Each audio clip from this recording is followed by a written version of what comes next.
Amém. Queridos, nós nos deteremos hoje no texto de Lucas, capítulo 12, dos versos 35 ao 48. Estará projetado aqui, mas caso você queira abrir a sua Bíblia, fique à vontade.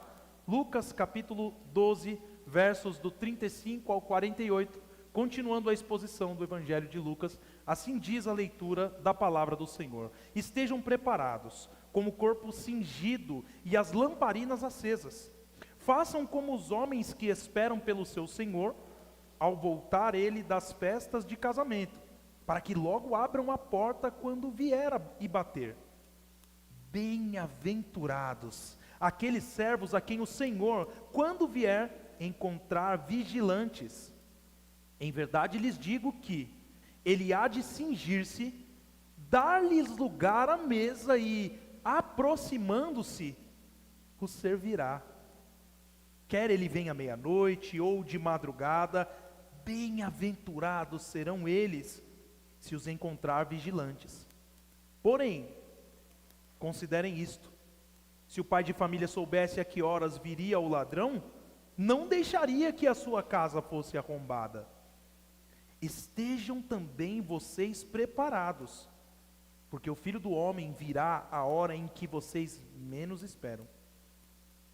Então Pedro perguntou: Senhor, esta parábola é só para nós ou também para todos? O Senhor respondeu: quem é, pois, o mordomo fiel e prudente, a quem o Senhor deixará encarregado dos demais servos da casa, para lhes dar o sustento no devido tempo? Bem-aventurado aquele servo a quem seu Senhor, quando vier, achar fazendo assim. Em verdade lhes digo que lhe confiará todos os seus bens. Mas o que acontecerá se aquele servo disser consigo mesmo: meu senhor demora para vir, e começar a espancar os empregados e as empregadas, a comer, a beber e a embriagar-se?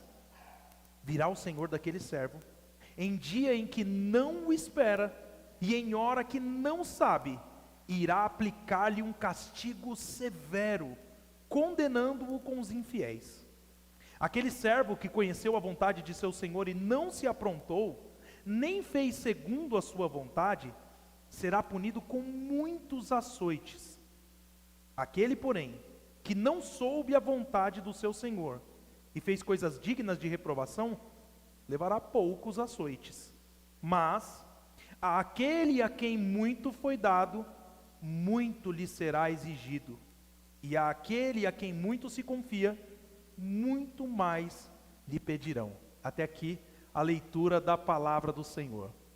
Queridos, a espera é uma das experiências mais universais da humanidade. Todos nós passamos por momentos de espera na nossa vida. Mas a maneira como nós esperamos algo revela muito sobre quem nós somos e sobre quem nós servimos. Imagine uma grande propriedade em que o mestre se ausenta para uma celebração, deixando os seus servos encarregados de manter a ordem e a luz acesa. Para aquele que está de fora, para o observador, a casa parece tranquila, mas para aqueles que estão lá dentro, a ausência do mestre cria uma espécie de teste de caráter. E a nossa vida, a vida cristã, é vivida no que nós chamamos na teologia de já e ainda não. Cristo já inaugurou o seu reino, mas a volta gloriosa do Senhor Jesus ainda é algo para o futuro, exigindo de mim e de você uma postura de prontidão ativa e não passiva. Você deve estar pronto para a volta do Senhor.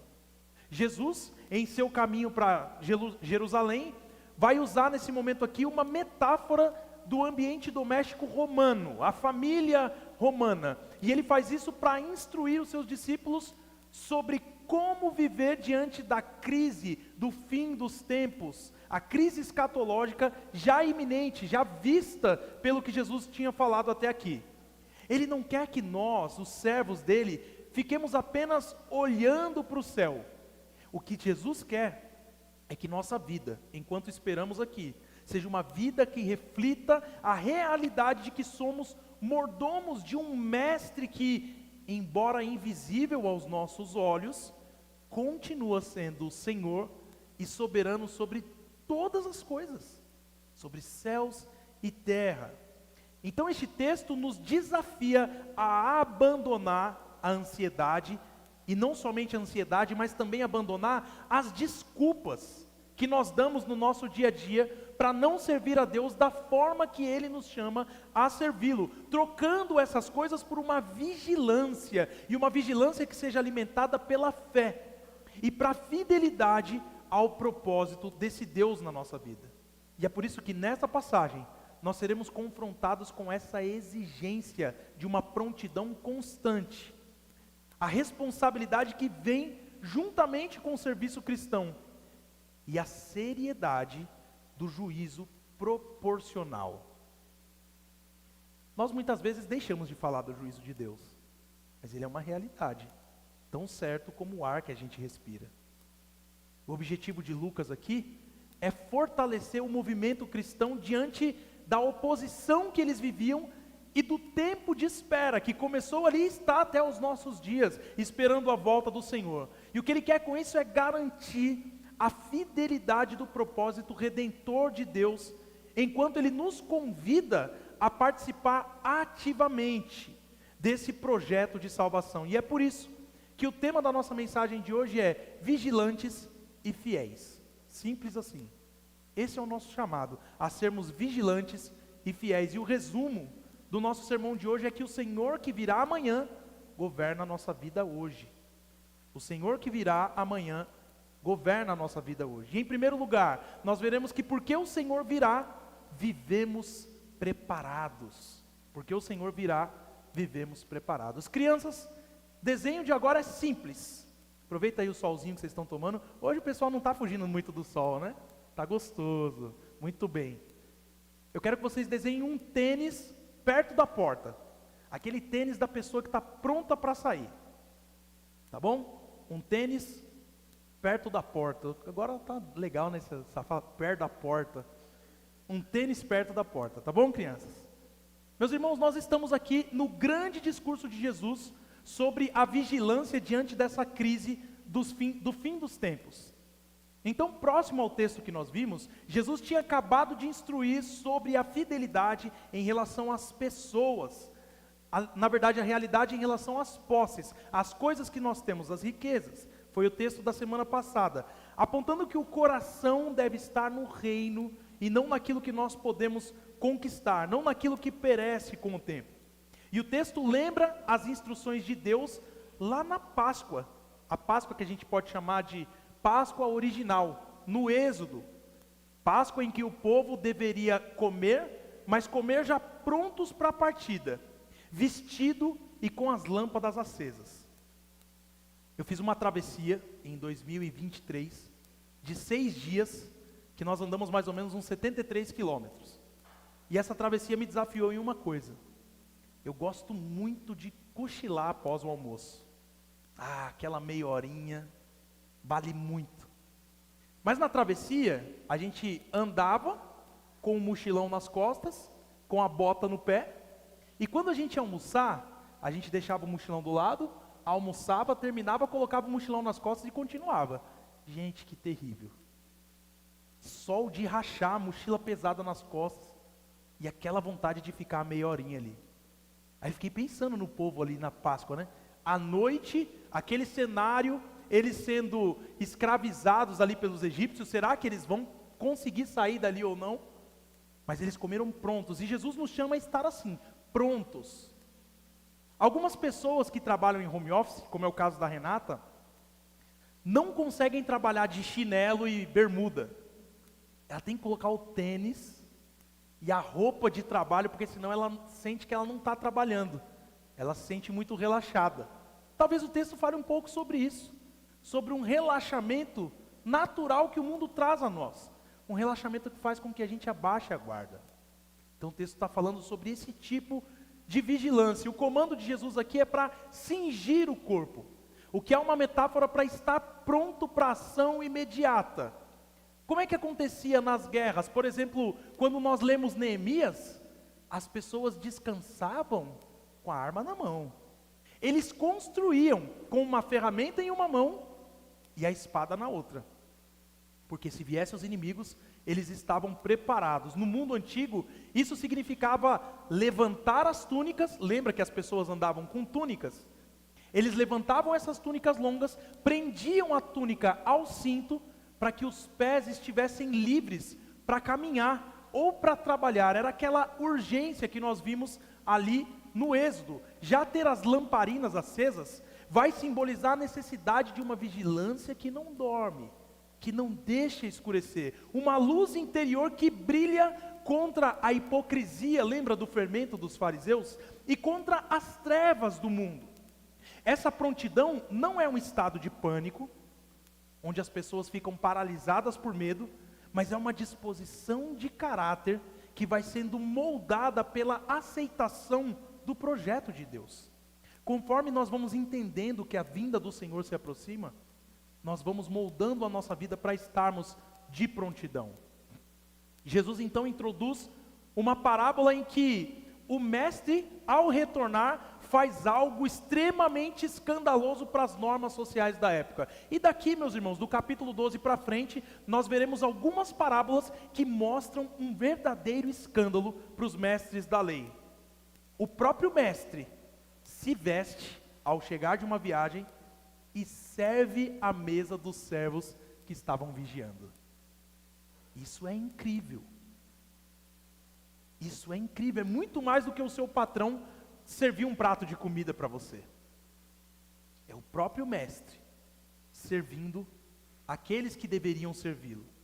Isso vai representar aquilo que Jesus faz desde quando ele chegou, que é uma inversão do status social, em que o mestre assume o papel de servo para honrar a fidelidade dos seus servos. Desde o começo Jesus diz: eu não vim para ser servido, eu vim para servir. O que deve nos corar de vergonha quando nós queremos ser servidos e ser servidos, quando o Senhor nos chama ao contrário. E aí ele fala da bem-aventurança que é dirigida àqueles que o Senhor encontra alertas, independentemente da hora da noite em que ele chega.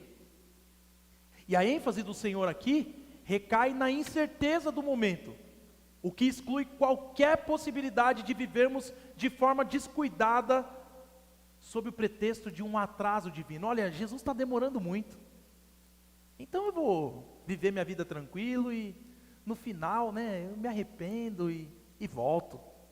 Nós não sabemos o dia nem a hora, meus irmãos. E o uso da imagem do ladrão vai exatamente reforçar isso, reforçar que o Filho do Homem, e é mais uma vez Jesus se colocando como a promessa de Daniel 7, virá em um momento inesperado. E a lição que Jesus mostra aqui é uma lição clara. A prontidão deve ser uma característica permanente dos discípulos dele. Não deve ser um esforço de última hora baseado em cálculos de tempos, como muitas pessoas tentam fazer. Não, Jesus vai voltar a tal data, vai voltar. Esqueça isso. A Bíblia em momento algum te chama a tentar adivinhar quando Jesus volta. A Bíblia te chama a estar vigilante o tempo todo. Porque Jesus é o mestre que em sua primeira vinda se despiu da sua glória e se revestiu verdadeiramente para nos servir lá na cruz, quando ele deu a sua vida por nós naquele momento. Ele é o único servo absolutamente fiel, que manteve a sua lâmpada acesa em meio às trevas absolutas do Calvário, enquanto ele sabia o que iria acontecer com ele ali. E ele fez isso para nos garantir um lugar no banquete celestial. É por isso, meus irmãos, que nossa vigilância hoje, de forma alguma, é um meio de conquistar o favor de Jesus. A nossa vigilância hoje é uma resposta de gratidão àquele que já nos serviu, aquele que prometeu que nos serviria novamente na consumação do seu reino, que é aquilo que nós esperamos. Portanto, meus irmãos, porque o Senhor virá, nós vivemos preparados. Mas em segundo lugar, porque o Senhor virá, servimos com fidelidade. Porque o Senhor virá, servimos com fidelidade. Agora, crianças, quero que vocês desenhem uma pessoa distribuindo pães para os seus companheiros de trabalho, tá bom? Uma pessoa distribuindo pães para os seus companheiros de trabalho.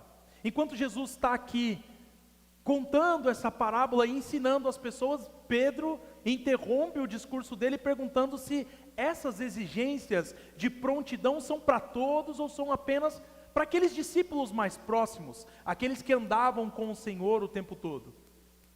Jesus aqui está refinando a identidade da liderança cristã. Então o texto trata da formação de um novo povo de Deus, um povo em que os líderes são definidos pelo serviço e não pelo status. O tempo todo a Bíblia mostra isso, que mais importante é aquele que serve do que aquele que é servido. E Jesus responde a Pedro com uma nova metáfora, uma nova parábola, focando aqui no mordomo, ou, para ficar mais fácil para a nossa época, no administrador. Jesus foca no administrador.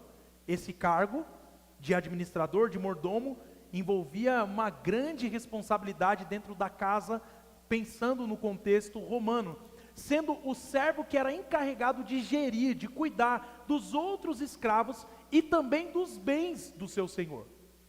Essa é a metáfora que Jesus está propondo ali. Então a fidelidade desse administrador, desse mordomo, é avaliada pelo seu cuidado em dar alimento no tempo devido aos outros servos, deixando com que todos sejam sustentados nesse momento. E isso vai ligar a mordomia cristã ao cuidado com a comunidade ao redor de onde ela vive, tratando a autoridade não como um privilégio, mas como um encargo do bem para o próximo, de fazer o bem para o próximo. É isso que o cristão é chamado a fazer, a servir a comunidade. E o Evangelho de Lucas foca muito nisso, no cuidado com os pobres, com as viúvas, com os necessitados. Jesus está falando disso.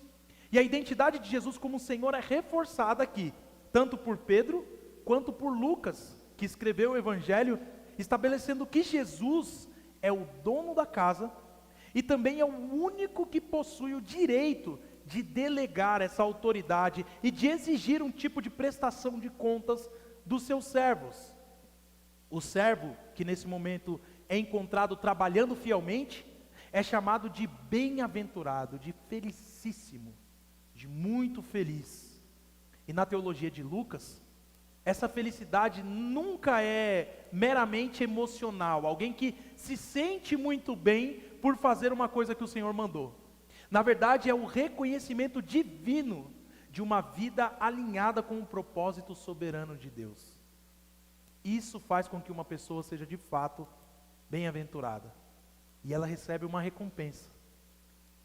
A recompensa para a fidelidade em coisas pequenas é a administração de todos os seus bens.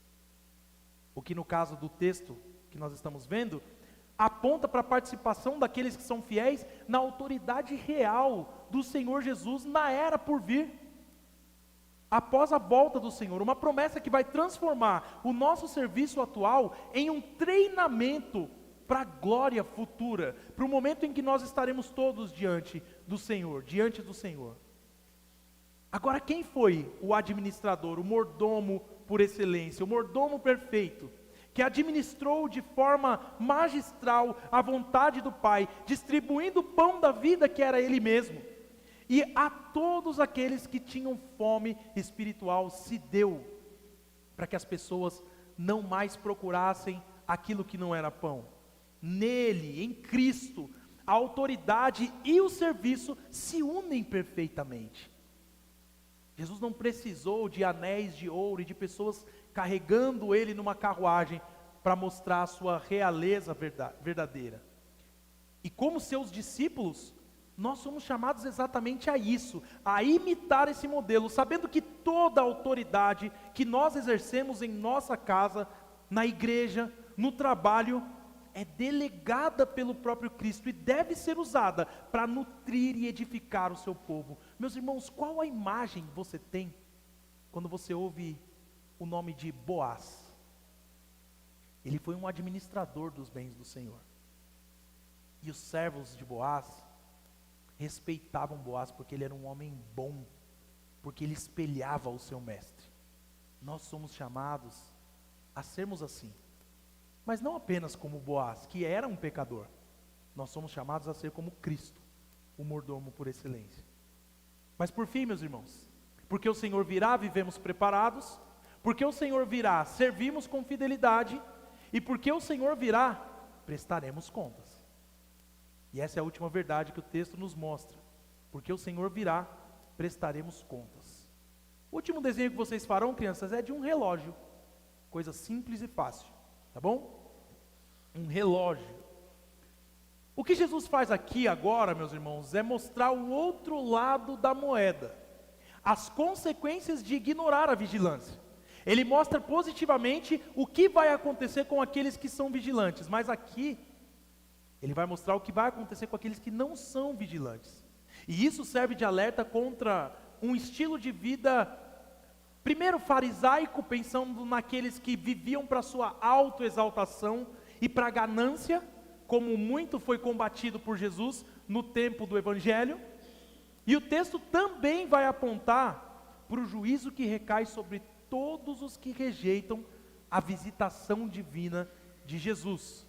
Um dia não haverá mais tempo. Então o texto fala sobre a infidelidade que começa no coração do servo que diz: meu senhor demora a vir, né? Posso ficar tranquilo, tirar o sapato aqui, vou tirar a camisa, vou trabalhar numa boa, o senhor demora a vir. Esse atraso, entre aspas, percebido aqui, é o combustível para as desculpas e para a falsa sensação de que não haverá prestação de contas. Às vezes, por não vermos Jesus como nós vemos as pessoas que estão ao nosso redor, nós ficamos relaxados.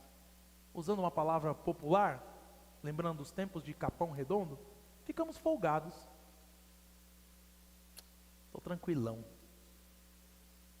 Será que Jesus vai voltar mesmo? Mas quando ele voltar, eu nem vou estar mais aqui. A gente fica folgado. E é isso que o texto mostra. E isso faz com que a gente traga desculpas.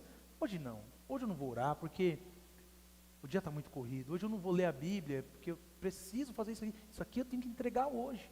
Hoje eu não vou para a igreja porque está frio, porque está sol, porque está chuva, porque tem final do Campeonato Brasileiro, porque tem um churrasco da minha tia, porque tem, e hoje eu não vou. Nós ficamos folgados, deixamos a vigilância de lado. O comportamento do servo infiel é marcado por dois abusos aqui. Primeiro, violência contra os seus companheiros. O texto diz que ele começa a espancar os seus companheiros. E segundo, o egoísmo, comer, beber e embriagar-se como se não houvesse amanhã, como se ele fosse dono de tudo aquilo. Isso mostra que a falta de fé a falta de fé no Senhor corrompe as relações sociais e os desejos pessoais. Você começa a ter a sua mente transformada e você começa a viver só para os seus próprios prazeres.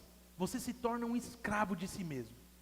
Então você quer mais entretenimento, mais comida saborosa, mais bebida, mais descanso, mais viagem, menos obrigação. Não me fale de moral, eu não quero saber disso. É isso que acontece na prática. O juízo para esse servo é um juízo severo. O Senhor virá na hora que ele estiver cheio. Lembra quando o povo recebe as codornizes no deserto e começam a comer desenfreadamente? O Senhor olha para aquilo e fere eles por causa daquilo, por causa daquela gula desenfreada, por causa da falta de domínio próprio do seu próprio corpo. Pois é, quando o Senhor chegar, os pratos estarão sujos, o vinho terá acabado, muitos estarão lambuzados, enjoados, com refluxo, precisando de um sal de frutas. Muitos estarão dessa forma. Mas ele vai aplicar um castigo. E a imagem aqui é assustadora, porque é a imagem de uma separação total do povo fiel. O Senhor, de fato, nesse momento, vai fazer acepção de pessoas. Deste lado estarão os meus servos fiéis, deste lado estarão aqueles que serão lançados no inferno para sempre. Nesse momento não haverá mais tempo para se arrepender. A incredulidade manifestada na prática vai levar à exclusão definitiva da comunhão com Deus. Acabou, não tem como mais. Quando isso vai acontecer, Raul? Eu não sei. O Senhor virá como um ladrão. Por isso somos chamados a vigiar hoje. E aí Jesus introduz a doutrina da responsabilidade proporcional. Aquele que conhece a vontade do mestre e ignora a vontade do mestre, vai receber um castigo maior do que aquele que errou por ignorância.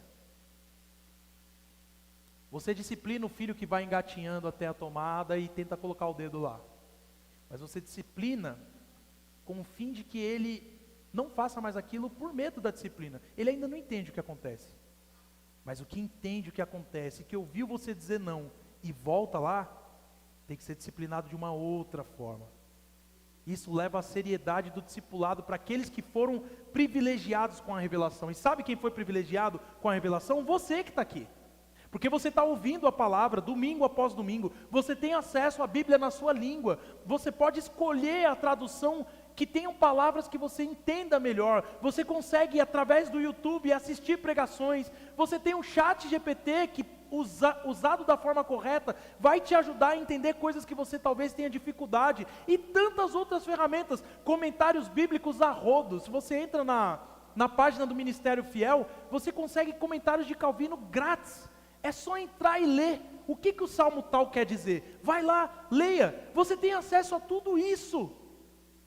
Por isso, a você que muito foi dado, muito será cobrado. E o princípio final é uma verdade inquestionável da juíza divina, do juízo divino. A quem muito foi dado, muito será exigido.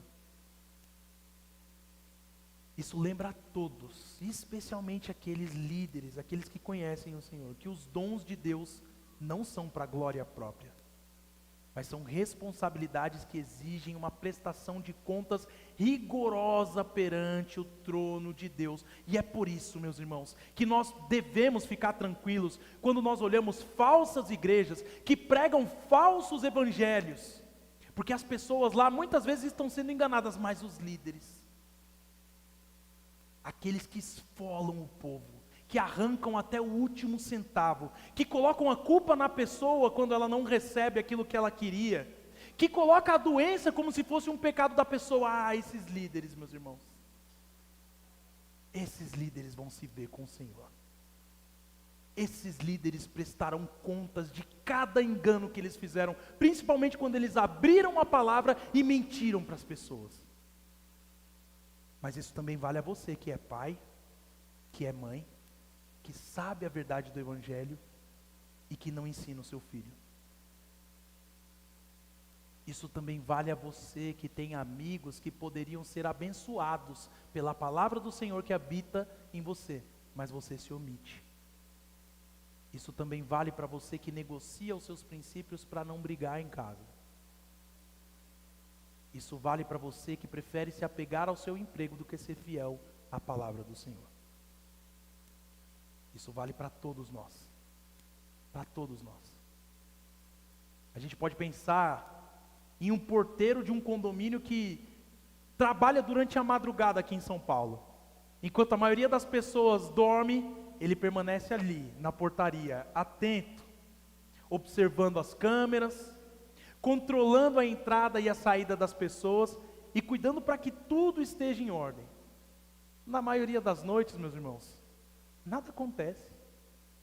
A rua está tranquila, silenciosa, os moradores já chegaram em casa, e a tentação é relaxar, é tirar uma soneca, é aproveitar, está tudo tão tranquilo. Só que o porteiro não sabe quando vai surgir uma emergência.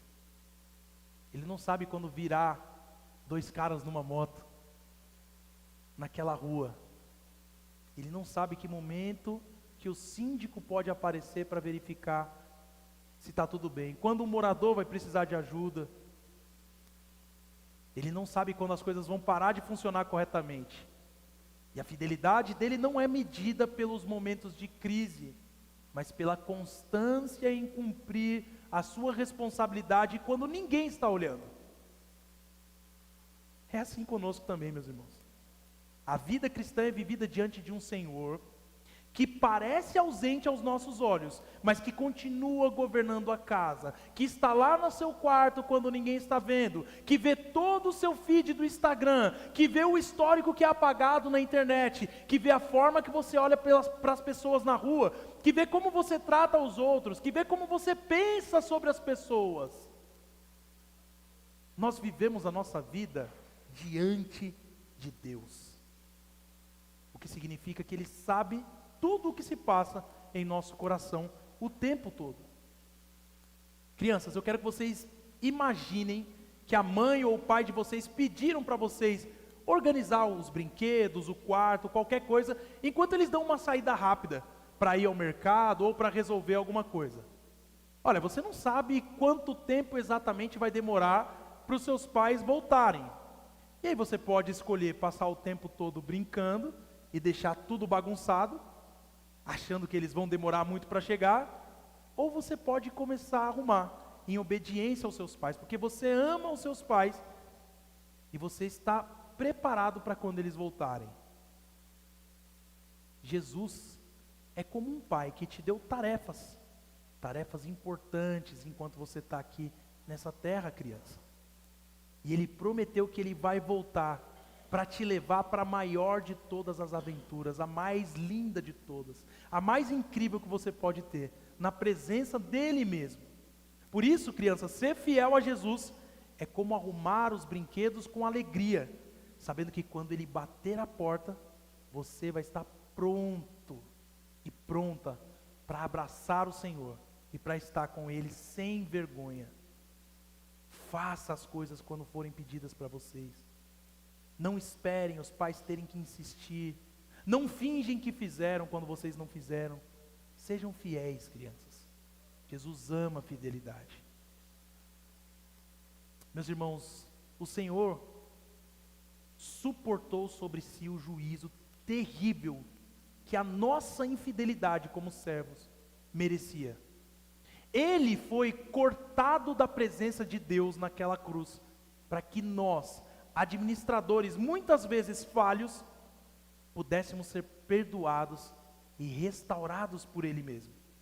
E esse evangelho da graça não diminui a nossa responsabilidade como servos do Senhor de forma alguma, mas o que esse evangelho da graça faz é nos fornecer um novo motivo para sermos fiéis. Não seremos fiéis porque temos medo da volta, medo do chicote, medo dos muitos açoites, mas seremos fiéis por amor àquele que deu tudo, absolutamente tudo por nós, e que nos confiou o seu precioso reino. Nós não somos chamados a ter medo do juízo, nós somos chamados a aguardar ansiosamente o momento em que o Senhor voltará e nos levará para vivermos juntamente com Ele. Por isso, meus irmãos, eu concluo te convidando, em primeiro lugar, viva pronto para a volta de Cristo. Não adie a sua obediência ao Senhor. Jesus nos ensina que o servo fiel é aquele que permanece vigilante enquanto espera o retorno do seu mestre. E muitas vezes nós pensamos que teremos mais tempo para orar, para servir, para evangelizar, para reconciliar relacionamentos que estão quebrados, para abandonar pecados de estimação, mas o chamado de Cristo é para a fidelidade hoje. Você só tem garantia de hoje. Não deixe para amanhã, não pense, não, olha, eu estou em um momento, eu preciso desse momento, depois eu sirvo ao Senhor, depois eu falo de Jesus, depois eu resolvo as coisas. Não faça isso. A melhor maneira de esperar a volta do Senhor não é tentando descobrir quando Ele virá, mas é vivendo de tal forma que não tenhamos vergonha quando Ele de fato chegar. Em segundo lugar, seja fiel ao que Deus colocou em suas mãos. Examine a maneira como você está administrando os recursos, os dons, as responsabilidades que Ele mesmo confiou a você. Meus irmãos, o mordomo fiel nunca vive para si mesmo. Ele vive para o bem da casa do seu Senhor. Ele vive para servir. Isso inclui a sua família, o seu trabalho, a sua escola, os seus dons espirituais, os seus recursos financeiros, inclui toda a sua vida. Na vida da igreja, a fidelidade se expressa em serviço, em compromisso, em dízimos e ofertas regulares. E o Senhor não nos pedirá contas daquilo que entregou a outras pessoas, mas o Senhor nos pedirá conta daquilo que colocou em nossas próprias mãos. O que você está fazendo com aquilo que Deus te deu? Em terceiro lugar, responda à luz que você recebeu. Leve a sério os privilégios espirituais que Deus te concedeu. Nós temos acesso às Escrituras, à pregação da palavra, aos pequenos grupos, à comunhão do corpo de Cristo e a muitos recursos que fortalecem a nossa fé. Meus irmãos, como é triste quando nós estamos mal e decidimos nos fechar ao invés de nos abrir. Nós decidimos que vamos ficar em casa e quando nós melhorarmos, nós viremos para a igreja. Mas isso está errado, porque é aqui que você tem que olhar para os seus irmãos e falar: ei, me ajuda, as coisas estão difíceis, eu estou sofrendo, eu não consigo vencer os meus pecados, eu preciso que o Senhor mude o meu coração, por favor, ora comigo. Isso é ser igreja, meus irmãos. Se não for assim, não vale a pena. Não vale a pena vivermos como se nós fôssemos amigos, mas na verdade não somos. Tenha nas pessoas que estão aqui os seus irmãos. Por favor, não sofra sozinho. A vida é difícil mesmo. Muitas vezes nós passamos pelo vale da sombra da morte, e às vezes o anjo que Deus vai usar para te tirar de lá, não vai vir do céu, vai vir da cadeira do seu lado. O cristianismo é isso, meus irmãos. Por favor, tenha relacionamentos profundos com seus irmãos. E por fim, olhe para Cristo, porque Ele é o servo perfeitamente fiel, que nunca dormiu no seu posto, que nunca negligenciou a missão, que nunca falhou em cumprir a vontade do Pai. E isso ficou evidente na cruz, quando Ele recebeu o juízo pelos nossos fracassos, quando Ele nos transformou, através daquilo que Ele fez, em servos vigilantes e fiéis. E é por isso que enquanto nós aguardamos a volta gloriosa do Senhor, vivemos hoje sob o olhar do Senhor que virá amanhã. Não desperdice a sua vida, não desperdice o seu sofrimento, não desperdice as suas alegrias. Viva intensamente para o Senhor.